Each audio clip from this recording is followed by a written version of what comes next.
My name is Abam Mambo, and when Lori asked what I wanted to talk about today, the first thought that crossed my mind was Sheryl Sandberg's 2013 book, Lean in which she talks about the importance of males and females partnering to create advancement and leadership opportunities for women in the workplace.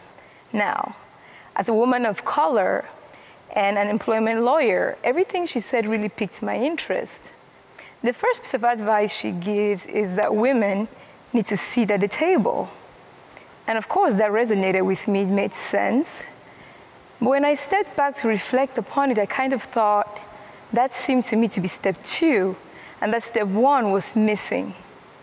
What step 1 was for me as a woman, an immigrant, and a person of color, and what it may mean to a lot of other people, LGBT, veterans, disabled individuals, mothers who've taken time away from the workplace to care for children and are now coming back, or older workers who are returning to the workplace that is completely different in terms of technology. The challenge then is, do we have a seat at that table? Because sitting at the table presumes we have a seat at the table. And that often is not the case. So what I want to talk to you about today are 4 nuggets of knowledge that I picked up along my personal journey and that have allowed me to negotiate my own seat at the table. And I hope you'll use that to create your own tables or to be invited to other people's tables. And so here they are. When I was a little girl, I wanted to be 3 things: a lawyer, a professor, and a novelist. You can say I had big dreams, and I still do. But what I learned pretty early on is, as my people say, if you want to go fast in life, you go alone. If you want to go far in life, you go together. I knew at that point that with all my personal and professional dreams, I wanted to go far. So I had to go together. So the first thing I would share with you today is that be bold and unafraid in asking for what you want. It is the Chinese that say that a man who has a question and asks that question is foolish for 5 minutes. A man who has a question but doesn't ask it is foolish for a lifetime. It is important, therefore, that if you understand what it is you want in life, what can help you get there, that you be bold and unafraid to ask for those things. Nugget of knowledge number 2 that I picked up along the way. I was born and raised in Yaoundé in Cameroon. So when I found myself in an American high school at age 17 as a senior, I was understandably lost and confused. And I didn't know what homecoming was then. I still don't know what it is now. I don't know who's coming from where and why we're celebrating it. I didn't know what Sadie Hawkins was or prom beyond what I saw on Fresh Prince of Bel-Air. Quite frankly, I didn't know the difference between the ACT and the SAT and how I would apply for college, and more importantly, who would fund my college education. And then someone came to me, my guidance counselor, and said, if you need anything, let me know. So nugget number 2, be humble and empowered in receiving help when it's offered to you. What Ms. Johnson did for me during the 8.5 months I attended Roosevelt High School was she was present every time I had a question about Sadie Hawkins, about prom, but most importantly, about which scholarships to apply for, how, when, why. And I'm so thankful to her because her reaching out to me and my accepting her help allowed me at the end of the year to garner $30,000 in scholarship money to fund my college education. So be humble and empowered to receive help when it's offered you. The third thing I want to share is one that is really near and dear to my heart, and that is the need to show appreciation Remember, we're going far and we're traveling together. So it's important to show appreciation to the people who journey with you.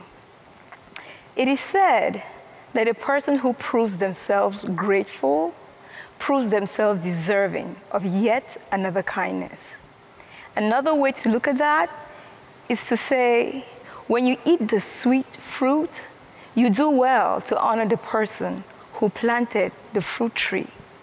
This is as true in our personal lives as it is in our professional lives. I remember when I got a promotion 2 or 3 years ago at work, and my manager comes in and he's so excited for me, and he'd been such an advocate. And I was so grateful to him, and I just kept saying, thank you so much. I couldn't have done this without you. And he gave me one of these puzzled kind of sideways looks and said, you did all this. It was your hard work that got you here. You earned it, you deserve it, so you got it. That was all true. I had worked long, hard hours. I earned it. I deserved it. But my response to him was this. There are people, hundreds of thousands of workers across this country and across the world, who work just as hard, if not more, who earn things just as much as I did, but who never get the reward for their hard work. So it's important to show genuine appreciation when people do things for you. The last nugget I want to share is something that we hear very often. Pay it forward. To whom much is given, much is expected. I fervently believe in those things, but I like to put my own spin on them. Here's what I say. I say pay it forward, double fold. I say to whom much is given, more is expected. There is an Igbo saying from the people of Nigeria that says, God does not give to a person with closed fists. The other way to look at it is, if your fists are closed, you cannot receive. But to receive with open palms, you have to give. Others yet say, children come into the world with both fists closed. And contained in their fist are their gifts and their talents. And as they grow older, the fingers unfurl, and they release their knowledge, their skills, and their gifts onto the world. What I'm asking you all to do, starting today, if you're not already doing this, is to be like babies. All the gifts and the talents you hold in your closed fist, that you begin to unfurl those to share with the world. I came across a saying recently that made me laugh heartily because I recognized it. And it said, if you think you're too small to make a difference, you certainly have not spent any time at all with a mosquito. Now, my Cameroonians know what I'm talking about, and anyone who's lived in the tropics or has gone camping knows that a little mosquito in your ear buzzing around at night can disrupt an entire night of sleep. Small people can make a difference. It is the late, great, prolific, much beloved Nigerian author Chinua Achebe who said in his seminal novel Things Fall Apart that when a child washes his hands, that child dines with kings and queens.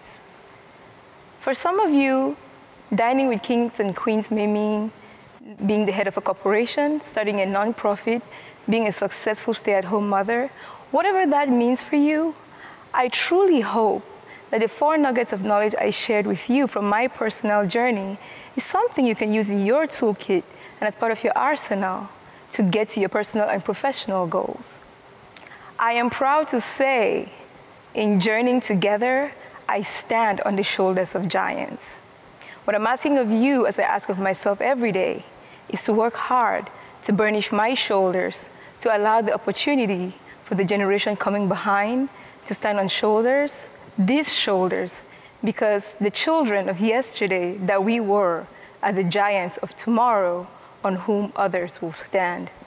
Thank you.